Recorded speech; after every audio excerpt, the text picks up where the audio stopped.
Good afternoon, students. So today we will start our next topic of this chapter, and that is demographic profile during the British rule and occupational structure on the eve of independence. So, students, in our previous lecture, we have already discussed about the foreign trade under the British rule.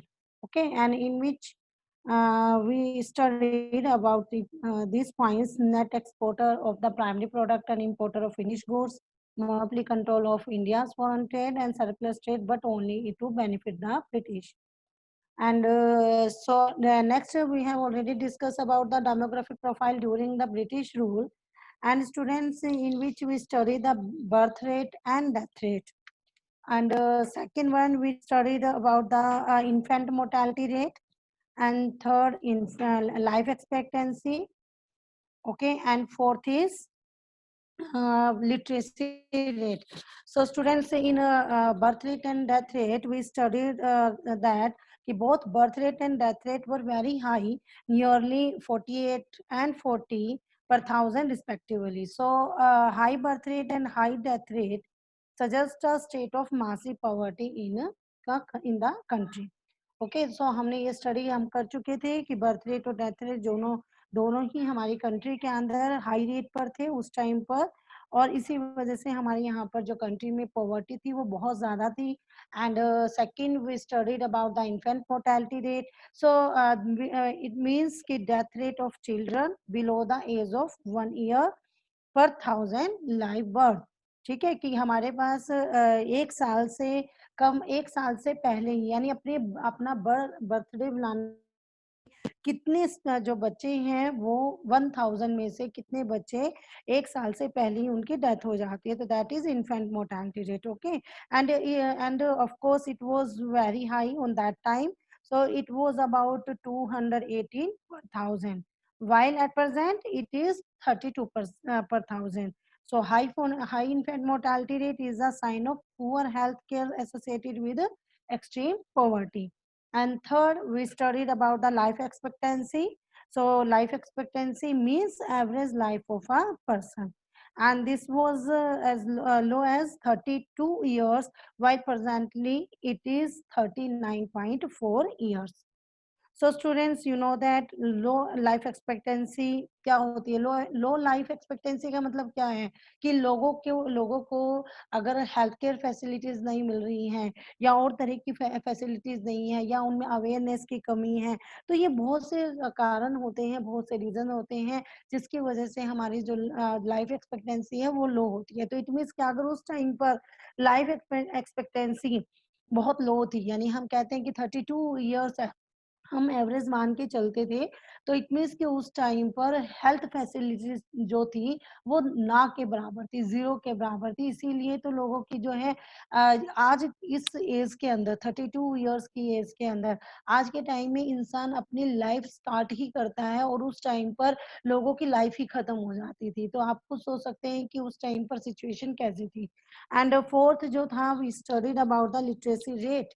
And in literacy rate means referring to those who can read and write. Okay, इसके अंदर हम educated persons को नहीं लेते हैं.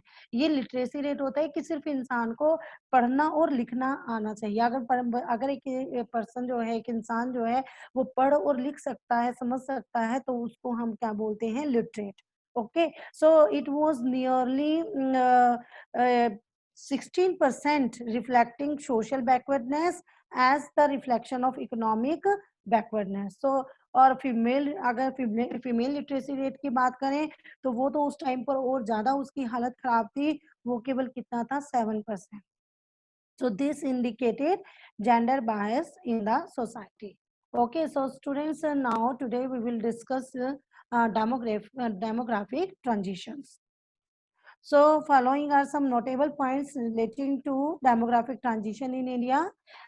First is, in the history of demographic transition, 1921 is regarded as a year of great divide. Okay, मैंने आपको पिछले लेक्चर में बताया भी था कि ये जो आपके पास है ईयर ऑफ ग्रेट डिवाइड 1921, ये आपका 1 मार्क्स में क्वेश्चन भी बन जाता है। ओके, किसी भी तरीके से पूछ सकता है वो, ईयर ऑफ ग्रेट डिवाइड को पूछ सकता है, कौन से ईयर में तक को हम बोलते हैं वो ईयर पूछ सकता है वो, या फिर इस ईयर को आप उससे के बारे में भी पूछ सकता है कि वो कौन सा ईयर है, तो ईयर ऑफ ग्रेट डिवाइड। तो किसी भी तरीके से ये 1 मार्क्स में क्वेश्चन पूछा जा सकता है। सो एक्चुअली जो था इसमें क्या था कि ये जो 1921 है, क्योंकि before 1921 India was in the first stage of demographic transition and the second stage of transition began after 1921. Okay, so however, neither the total population of India nor the rate of population growth at this stage was very high. So second is prior to 1991, अभी मैंने आपको बताया prior to 1921 population growth in India was never consistent. So इसका मतलब क्या है कि size of population kept fluctuating, increase in one census and decrease in the other।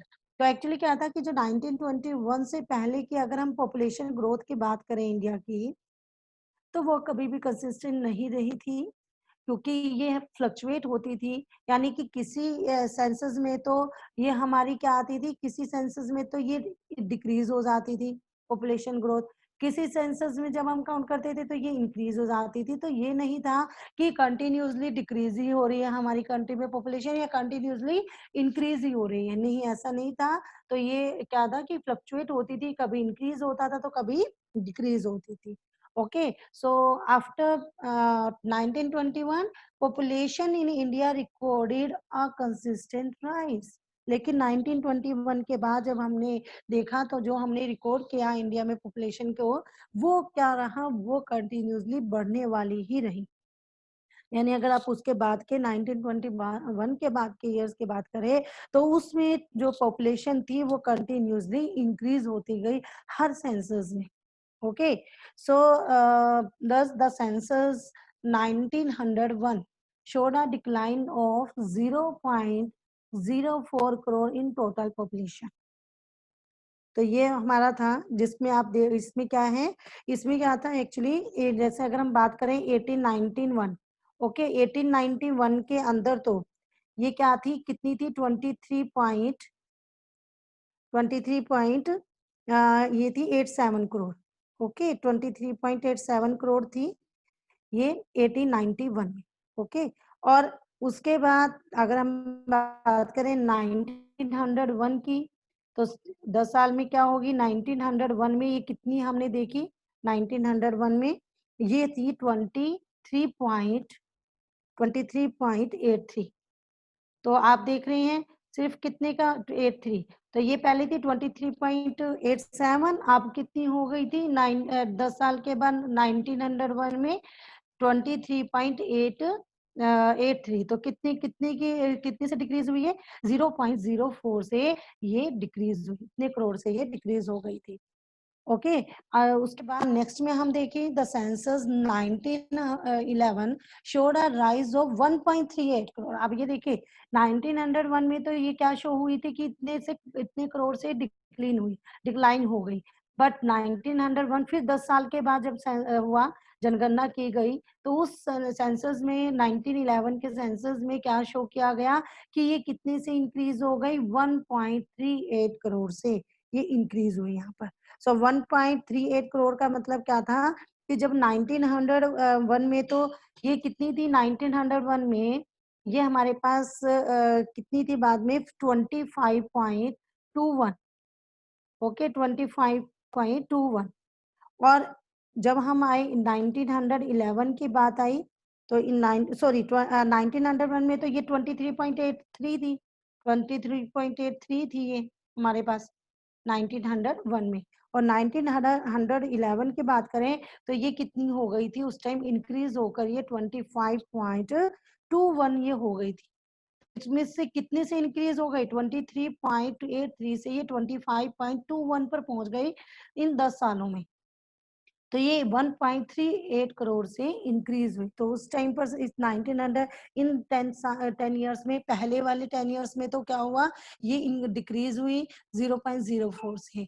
उसके बाद उससे नेक्स्ट 10 ईयर्स में अगर बात करें तो ये कितने से इंक्रीज हुई, 1.38 करोड़ से। ओके, अब नेक्स्ट जो था अगेन द सेंसस ऑफ 1921, अब उसके बाद फिर से 10 इयर्स का ले 1921 में ये फिर से डिक्लाइन हो गई। देखो डिक्लाइन हुई 0.07 से, ये डिक्लाइन हुई। जहां पर 1911 में तो कितनी थी, ये 25.21 थी, और ये 1921 में ये कितनी रिकॉर्ड की गई, 25.14। ओके 14 ये रिकॉर्ड की गई। देखो पहले 20 बाद में 0.21 थी, अब 14 हो गई पॉइंट के बाद। ओके, तो ये कितनी डिक्लाइन हुई, 0.07 करोड़ से फिर से डिक्लाइन हो गई। ओके, नेक्स्ट अगर हम बात करें, सो फ्रॉम द ईयर 1921, अब यहाँ देखिए अब 1921 को हम क्यों, कौन सा ईयर कहते हैं, ईयर ऑफ ग्रेट डिवाइड। तो 1921 में से पहले मैंने आपको क्या बात बोली थी कि उस टाइम पर ये मतलब जो पॉपुलेशन ग्रोथ थी, इंडिया में जो पॉपुलेशन ग्रोथ थी वो कंसिस्टेंट नहीं रही, यानी कि ये नहीं था कि वो एक ही तरफ कंटिन्यूसली एक ही तरफ जा रही है। तो कभी वो क्या होती थी, फ्लक्चुएट होती रहती थी, कभी कम तो कभी ज्यादा। और आपने देखा भी, अभी मैंने आपको 3 सेंसस जो हैं हमारे, उनके रिकॉर्ड दिखाए आपको। तो इसके अंदर आप देख रहे हैं कि यहाँ पर पहले रिकॉर्ड में ये 0.04 से डिक्लाइन हुई। नेक्स्ट वाले सेंसस में आपने देखा कि 1.38 से फिर ये इंक्रीज हो गई। फिर उसके बाद नेक्स्ट में देखा फिर से ये डिक्लाइन हो गई। तो 1921 तक ये क्या हुई, कभी बढ़ रही थी कभी घट रही। Okay, but from the year 1921 onward total population in India never decline. ये उसके बाद 1921 के बाद ये कभी भी डिक्लाइन नहीं हुई। It showed a consistent rise, इसके अंदर लगातार उसके बाद इंक्रीज पे ये होता चला गया। The census 1931 recorded a rise of, अगर हम 19 इसके बाद 1931 की बात करें, ओके 1931 की बात करें, तो 1931 के अंदर ये कितने से इंक्रीज हुई थी, 2.76 से ये इंक्रीज हुई। ओके, उसके बाद फिर 1941 की बात करें, तो 1941 फिर अगले उसमें 10 सालों के बाद हमने कितना रिकॉर्ड किया, ये 3.96 से इंक्रीज हुई।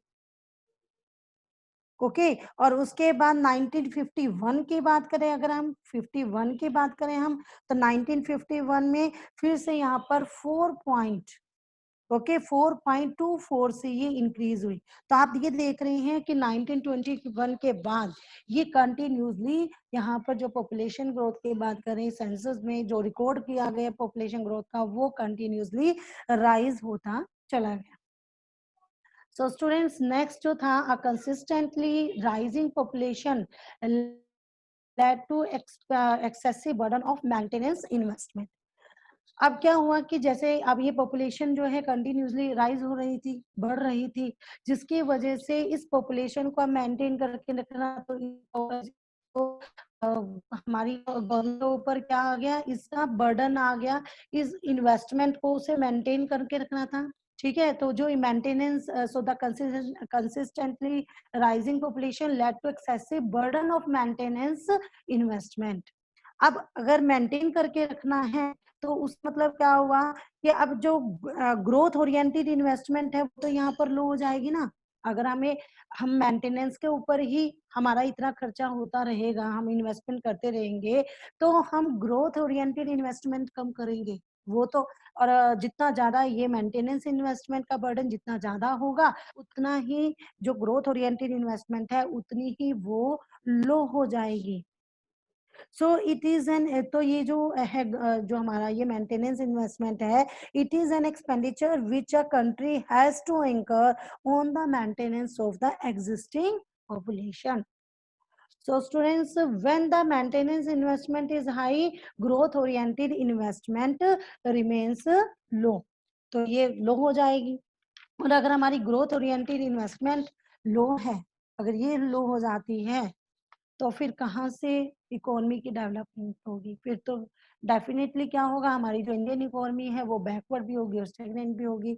सो high maintenance and low growth oriented, main यही रीजन हो गया हमारी बैकवर्डनेस स्टैग्नेशन का, कि यहाँ पर जो हाई मेंटेनेंस थी इन्वेस्टमेंट थी और लो ग्रोथ ओरिएंटेड इन्वेस्टमेंट थी on the eve of independence is another feature of the Indian economy pointing towards its backwardness and stagnation. So students, so however, the underlying fact is that till 1951, the rise in India's population was never alarming. It ranged between mild to modest. फिर अगर हम जितना भी कर लें फिर भी हम 1951 तक की अगर हम बात करें तो उस टाइम पे जो इंडिया की पॉपुलेशन, हाँ ये जरूर है कि वो 1921 से लेके कंटिन्यूसली इंक्रीज हो रही थी, बट 1951 तक पॉपुलेशन इतनी नहीं थी इंडिया की कि वो अलार्मिंग यानी कि हमारे को एक खतरे की सीमा को दिखाए। ठीक है, ये हमारे लिए एक अलार्मिंग हो जाए, नहीं ये तब तक बिल्कुल भी नेवर अलार्मिंग कभी नहीं थी, बट ये कहाँ थी, ये किस रेंज में थी, माइल्ड टू मोडेस्ट की रेंज में थी, यानी बहुत ज्यादा हाई में नहीं आती थी। But it was only for 1951 onwards that the rise in population became explosive in nature and the country started facing a serious challenge in terms of population explosion. Okay students, सो जैसे तो हमारा demographic profile जो है वो हमारा ये complete हो गया। So now we will discuss occupational structure on the eve of independence. So yes, ये आपके पास 1 मार्क्स में क्वेश्चन आ जाता है बच्चे। ऑक्यूपेशन स्ट्रक्चर जो है ना, ये 1 मार्क्स में क्वेश्चन पेपर में कई बार आ जाता है, आपसे ऑक्यूपेशन स्ट्रक्चर ही पूछ लेता है ये क्या होता है। तो occupation structure refers to distribution of working population across primary, secondary and tertiary sector of the economy. एक तरीके से आप ये कह सकते हैं कि जो हमारे जितने भी सेक्टर है, हमारे जो 3 सेक्टर है, primary, secondary and tertiary sector, तो इन सेक्टर्स में जो हमारी वर्किंग पॉपुलेशन है उनका डिस्ट्रीब्यूशन, यानी कि वो कहाँ कहाँ पर कितना कितनी लगी हुई है। प्राइमरी सेक्टर में कितनी पॉपुलेशन लगी हुई है, ओके, वर्किंग पॉपुलेशन, सेकेंडरी में कितनी है, एंगेज्ड है, एंड टर्सरी में कितनी है। तो ये हमारा क्या हो जाता है, occupational structure. So here one table, yes, here the one you can show the you can see the one table, occupational distribution of India at the time of independence. So यहाँ पर ये देखिए 1951 के आपको डाटा दिए गए हैं, क्योंकि ये 1951 के जो डाटा गिवन है यहाँ पर इसलिए है क्योंकि 1941 के जो का जो ईयर था उस टाइम पर जो जितने भी डाटा थे वो इतने अवेलेबल नहीं थे। ठीक है, तो इसीलिए 1951 के जो डाटा यहाँ पर दिखाए गए हैं ऑक्यूपेशनल डिस्ट्रीब्यूशन से रिलेटेड, सो हम यहाँ पर देख रहे हैं इन प्राइमरी सेक्टर 1951 में देख रहे हो कितनी पॉपुलेशन एंगेज्ड है, 72.7% पॉपुलेशन जो है अकेली प्राइमरी सेक्टर में एंगेज थी। तो ये साफ साफ दिखा रही है क्योंकि यहाँ पर इसका रीजन क्या है, यानी कि प्राइमरी सेक्टर में लगने का मतलब कि एग्रीकल्चर सेक्टर के अंदर ज्यादातर पॉपुलेशन एंगेज थी। तो रीजन क्या था, रीजन बड़ा सिंपल था कि आपने अभी पीछे पढ़ा कि जो ब्रिटिश थे वो उन्होंने क्या किया था, उन्होंने उन्हें एक रॉ मटेरियल का एक्सपोर्ट आया हुआ था और उनसे चाहे वो फोर्सफुली कराएं, चाहे उन्हें किसी तरीके का लालच देकर करवाएं, लेकिन वो उनसे वो काम करवाते थे और ज्यादातर लोग जो है उनको उन्हें एग्रीकल्चर पर डिपेंड होना पड़ता था। सेकंड जो आपने देखा था कि जो वहां पर इंडस्ट्रीज थी जैसे स्मॉल एंड कॉटेज इंडस्ट्रीज थी, ठीक है, या कोई भी इंडस्ट्रीज थी, वो ब्रिटिशों ने अपनी जो डिस्क्रिमिनेटरी टैरिफ पॉलिसी के जरिए उसको ऑलमोस्ट जो है खत्म कर दिया था। और जो और सेक्टर्स थे वो इतने ज्यादा वहां पर डेवलप नहीं हुए थे, इसीलिए ज्यादातर पॉपुलेशन जो थी वो एग्रीकल्चर पर ही यानी प्राइमरी सेक्टर में ही पर ही डिपेंड रहती थी, उसी में अंगेज थी। इसीलिए यहाँ पर आप देख सकते हैं 1951 में 72.7% पॉपुलेशन जो है वो प्राइमरी सेक्टर में अंगेज थी। ओके, और इसमें अगर हम बात करें प्राइमरी सेक्टर में, जैसे एग्रीकल्चर के अंदर बता रहा है 50% थी, एग्रीकल्चरल लेबर जो थी वो 19.7, forestry, fisheries and animal husbandry and plantation में 2.4 एंड माइनिंग में 0.6। सो टोटल मिला के इनको 72.7% प्राइमरी सेक्टर में एंगेज थी। अब सेकेंडरी सेक्टर की अगर हम बात करें तो टेबल जो शो कर रही है कि सेकेंडरी सेक्टर के अंदर ये कितनी है, 10.1%। सो देखिए कितना लो है कि और हमें सबको पता है कि उस टाइम पर ब्रिटिशों के टाइम पर जो है ज़्यादातर हमारी जो स्मॉल एंड कॉटेज इंडस्ट्रीज थी वो सब की सब खत्म हो चुकी थी, ओके, डिस्ट्रॉय हो चुकी थी। तो वहाँ पर कहाँ लोगों को वहाँ पर कहाँ काम मिलता, ठीक है? इसीलिए जो सेकेंडरी सेक्टर के अंदर जो था, सेकेंडरी सेक्टर के अंदर जो पॉपुलेशन थी हमारी, वो बहुत ज़्यादा परसेंटेज उसकी जो है वो डिपेंड नहीं करती थी। तो 10.1% ही थी जो कि सेकेंडरी सेक्टर में एंगेज थी, जिसके अंदर small and large scale industry में 9% एंड बिल्डिंग कंस्ट्रक्शन में 1.1%। ओके, नेक्स्ट टर्सरी सेक्टर की बात करें तो टर्सरी सेक्टर यानी कि जो हमारे सर्विस सेक्टर होते हैं, जैसे कि हमारे क्या हो गए, हमारे ट्रांसपोर्ट हो गया, ओके, कम्युनिकेशन सिस्टम हो गया, ठीक है, इंफ्रास्ट्रक्चर हो गया। तो ये सब हमारे किस में आते हैं, जितनी भी तरह की सर्विसेज हैं, आपकी हेल्थ होगी, एजुकेशन सर्विसेज होगी, तो सारी की सारी आपकी टर्सरी सेक्टर में आती हैं। तो ये आपकी कितनी थी उस टाइम पर, 17.2% जो हमारा था, ज़्यादातर जो पॉपुलेशन थी वो टर्सरी सेक्टर में अंगेज थी, जिसके अंदर ट्रेड एंड कॉमर्स के अंदर 5.2, क्योंकि थोड़ा बहुत तो क्या था आपको पता है कि ब्रिटिशों ने अपने फायदे के लिए जो ट्रांसपोर्ट सिस्टम को भी थोड़ा उन्होंने क्या किया हुआ था, जैसे उन्होंने आपने देखा था कि उन्होंने रेलवे लाइंस थी वो उन्होंने वहां पर बिछाई थी, क्योंकि उनको अपनी गुड्स जो है अपने हमारी कंट्री में लानी थी। तो एक तरीके से जो ट्रांसपोर्ट या कम्युनिकेशन सिस्टम को उन्होंने थोड़ा बहुत यहाँ पर बेटर बनाया हुआ था। तो इसीलिए यहाँ पर जो है सेकेंडरी सेक्टर के कंपैरेटिवली जो टर्सरी सेक्टर है उसके अंदर परसेंटेज थोड़ा ज्यादा है पॉपुलेशन का जो अंगेज था इसमें। तो ट्रेड एंड कॉमर्स के अंदर 5.2%, ट्रांसपोर्ट स्टोरेज एंड कम्युनिकेशन में 1.4% एंड अदर सर्विसेज में 10.6%। तो टोटल मिला के अब क्या होगी हमारी 100% पॉपुलेशन। इस तरीके से हमारा ऑक्यूपेशनल स्ट्रक्चर ये था, ठीक है। सो स्टूडेंट्स, सो अगर हम बात करें ये जो टेबल है ये हमें क्या मतलब अगर हम ऑब्जर्व करें इसे तो क्या दिखाती है कि agriculture the principal source of occupation. So on the eve of independence, about 72.7% of working population was engaged in agriculture. ठीक है, आपने अभी टेबल में देखा कि 72.7% पॉपुलेशन जो है हमारी वर्किंग पॉपुलेशन एग्रीकल्चर में एंगेज थी on the eve of independence. And percentage of population dependent on agriculture is much less in advance countries of the world.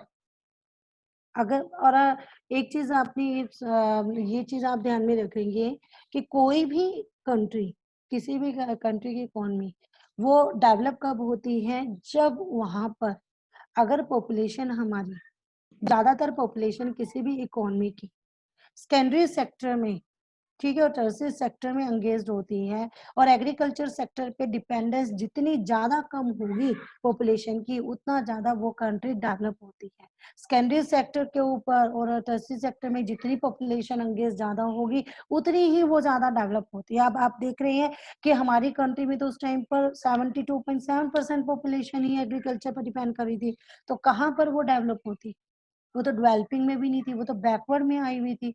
Almost population तो हमारी एग्रीकल्चर पर डिपेंड थी। अगर हम वर्ल्ड की जितनी भी एडवांस कंट्रीज हैं वर्ल्ड की, उनमें देखें तो वो वहां पर तो परसेंटेज एग्रीकल्चर में बहुत कम था। फॉर एग्जाम्पल जैसे in England and America only 2% population depend on the agriculture. केवल 2% पॉपुलेशन है इंग्लैंड और अमेरिका में जो एग्रीकल्चर पर डिपेंड करती थी। In Japan 12% and in Germany 4% of population depend on agriculture. तो अब ये देखिए अगर इनके साथ परसेंटेज करें 2%, 4%, 12%, और कहा हम अगर अपनी परसेंटेज की बात करें 72.7%, तो आप खुद सोच सकते हैं कि हमारी जो इकोनॉमी थी वो कहाँ पर खड़ी थी उस टाइम पर। So this establishes backwardness of Indian economy eight the time of independence. So second जो है अगर हम टेबल से देखें तो सेकंड क्या आता है कि industry and insignificant source of occupation, क्योंकि only 10% population engaged in was engaged in industrial sector या secondary sector. So on the eve of independence, barely 10% of the working population in India was engaged in manufacturing industries, mining, etc. So as against it, अगर हम इसके दूसरे देश country की बात करें, वहां पर देखें तो 32% of in the USA, 42% in England, and 39% in Japan are engaged in these activities. अब अगर हम अपनी पॉपुलेशन देखें तो उसमें देखिए वहां पर एग्रीकल्चर में देखा तो आपने देखा कि एग्रीकल्चर में किसी की 2%, कोई 2% पॉपुलेशन डिपेंड कर रही है, किसी पर 4% कर रही है, ठीक है, किसी की 12% कर रही है, और हमारी कितनी कर रही थी, 72.7। तो अगर हम इसके साथ अपनी परसेंटेज देखें, इनके साथ अगर हम कंपैरिजन करें तो कहाँ है हमारा, कहीं भी नहीं है हमारी कंट्री खड़ी हुई। और अगर हम इंडस्ट्री की बात कर रहे हैं तो अभी भी इंडस्ट्री में हमने कहा कि 10% अगर हमारी यहाँ पर है, ठीक है। और अगर हम दूसरी कंट्री से इनका कंपैरिजन करें, यूएसए में ये 32%, यूएसए में 32% है, ओके। इंग्लैंड में 42% पॉपुलेशन सेकेंडरी सेक्टर में है। एंड यहाँ पर, और अगर हम बात करें जापान की, तो जापान में 39%। तो आप खुद देख रहे हैं कि इन ये वाली परसेंटेज देखें और अपनी इंडिया की ये 10% देखें तो कहाँ पर खड़ी है ये। So it further proves how backward in Indian economy was at the time of independence. And in the next topic is unbalanced growth. ये यहाँ पर आप डब्ल्यू के लिए कर लीजिएगा, growth, okay, growth, unbalanced growth. So जो हमने टेबल पीछे देखी तो the table shows unbalance growth of the Indian economy. क्योंकि बैलेंस ग्रोथ क्या होती है, बैलेंस ग्रोथ में हम बात करते हैं कि भाई चलो सभी सेक्टर जो होते हैं, सभी सेक्टर में मतलब सभी सेक्टर में ऑलमोस्ट सभी में इक्वल डिपेंडेंस हो, ये ना हो कि किसी में बहुत कम है और किसी में बहुत ज्यादा है। बैलेंस में तो हम इक्वल इक्वल ही लेके चलते हैं, लेकिन हमारी जो इकोनॉमी की अगर हम बात करें, हम अपने ऑक्यूपेशन स्ट्रक्चर अगर जो हमने टेबल अभी देखी है उसके बात करें, तो उसमें तो कहीं पर बैलेंस नाम का कोई है ही नहीं, कुछ भी बैलेंस तो वहां पर कहीं पर भी बैलेंस नहीं है। एक जगह 72.7% है, एक जगह 10% है, एक जगह 17% है, तो बैलेंस तो कहीं भी नहीं है। सो जो ये टेबल है ये किस चीज को शो कर रही है, the table shows unbalance growth of the Indian economy, and growth is said to be balanced when all sector of the economy are equally developed। अगर हमारे सभी सेक्टर इक्वली डेवलप्ड होते हैं तो वो हम उसे बैलेंस ग्रोथ बोलते हैं। सो however in case of the India, secondary and tertiary sector were in their infant stage of growth. वो तो अभी अपनी इन्फेंट स्टेज के ऊपर है, अभी तो अपनी इनिशियल स्टेज के ऊपर ही चल रहे हैं। सो the conclusion that Indian economy at the time of independence was lopsided and therefore backward. So students, I think that's all for today. Have a good day.